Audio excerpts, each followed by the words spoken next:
అరే కాక, నీకు తెలుసా ఇవాళ జగిత్యాలలో కారు పార్టీలు పెద్ద మీటింగ్ పెడుతుండ్రంట. మీటింగ్ చాలా పెద్దగా జరగాలి. చాలా కాలం తర్వాత మన కేసీఆర్ సార్ మాట్లాడుతుండు. జనాల్ని గట్టిగా పిలుచుకురావాలి. ఎంత లేదన్నా 2 లక్షల మంది వచ్చేలా చూడుండ్రి. కారు పార్టీ ఇజ్జత్కి సవాల్కి మీటింగ్. కాంగ్రెస్ లీడర్లల్లా వణుకు ఉంటాలా అంటూ కారు పార్టీ లీడర్లకి లోపల కబరిచ్చిందంట కాక అని నేనంటే మన కాకకి సమస్గాలే. అరే మల్లేషు, ఇంత పెద్ద మీటింగు ఇప్పుడెందుకు పెడుతురు? ఈ కేసీఆర్ సారు ఎలక్షన్లు ఇప్పుడే లేవు కదా, మళ్ళీ ఏమైనా కొత్త ప్లాన్ స్టార్ట్ చేసిండు అయ్యింది. అయినా ఈ ఎండలో లచ్చల్లో జనాలు ఎట్లా వస్తారు? గింత జనాల్ని ఎట్లా పిలుచుకొస్తారు? చూస్తుంటే చాలా ఖర్చు అవుతున్నట్లుంది. అయినా ఇంతగానం చేసుడు ఎందుకురా మల్లేషు అనబట్టే. అరే ఈ కాకకి మధ్యన దిమాగ్ సరిగా నడుస్తలేదు. పేపర్లల్లా గింతగానం వార్తలేసిండ్రు. కాంగ్రెస్ నుంచి దుంకిన గదే అచ్చిన జీవన్ రెడ్డి అన్నకి గులాబీ కండవ గప్పేందుకే గీ మీటింగ్ అని కాకకి చెప్పిన. అరే మల్లేషు, గింత బట్ట ముక్క గప్పనికి ఇంతగానం ఖర్చు చేయాలా అని నోరెల్లవెచ్చిండు. అరే కాక, గింతగానం ఇజ్జతీసుడు ఎప్పటి నుంచి నేర్చినావు? జీవన్ రెడ్డి సారు ఎంత పెద్ద లీడరో తెలుసా? 40 ఏళ్ళు కాంగ్రెస్ జెండా పట్టుకొని తిరిగిన పెద్ద ఆయన ఇప్పుడు గా జెండా ఇడిచి కారెక్కుతుంటే మరి గా లెక్క ఎట్టుండాలే?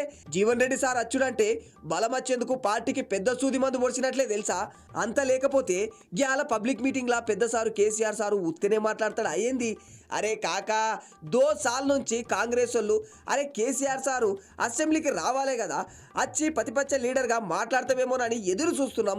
నువ్వేమో నీ కొడుకు కేటీఆర్ని, అల్లుడు హరీష్ రావుని అంపుతున్నావు.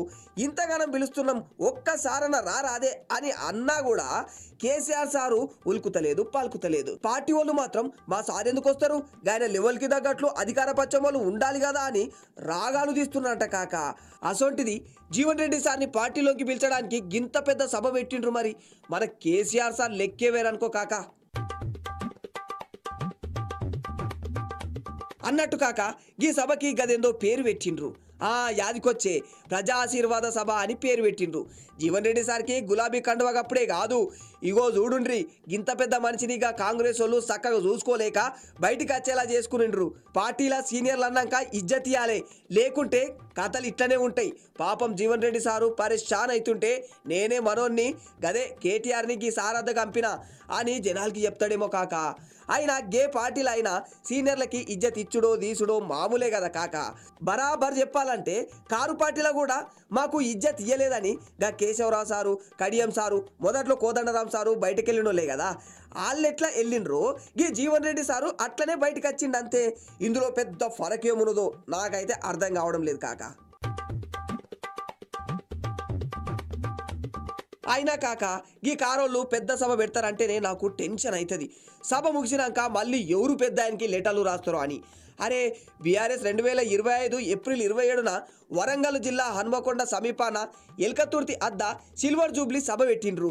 గదేమాయే స్టేజ్ పైన ఒక్క సీనియర్ కూర్చోబెట్టలేదని కేసీఆర్ సారే మొత్తం మాట్లాడిండని, గా సభలోని కేటీఆర్ సార్ పేరు మాత్రమే తీసిండని, పువ్వు పార్టీని తిట్టలేదని, బీసీ రిజర్వేషన్ లాంటి విషయాలు ఎత్తలేదని కవితక్క లెటర్ రాసి రచ్చ చేసే కదా.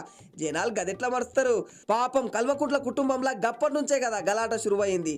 శివరాఖరికి కవితక్కని పార్టీ నుంచి ఎల్లగొట్టేం దాకా రచ్చ నడుస్తూనే ఉండే.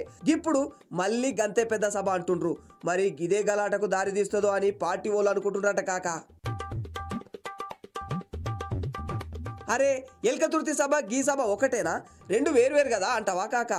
నిజమే గాని గీ రాజకీయాల్లో ఏ టయాన ఏం నడుస్తుందో ఎవరూ చెప్పనీకే లేదులే. పోనీలే కాక, పాపం మన కేసీఆర్ సారు షాన్నాలకి జనాలకి కనిపిస్తుండు, మాట్లాడుతుండు. చూద్దాం ఏం మాట్లాడతాడు. సర్లే కాక, ఇవాళ గిదే ముచ్చట గాని రేపు మళ్ళా వస్తలే ఇంకో ముచ్చట పట్టుకొస్తా. గంతదాకా బాయ్.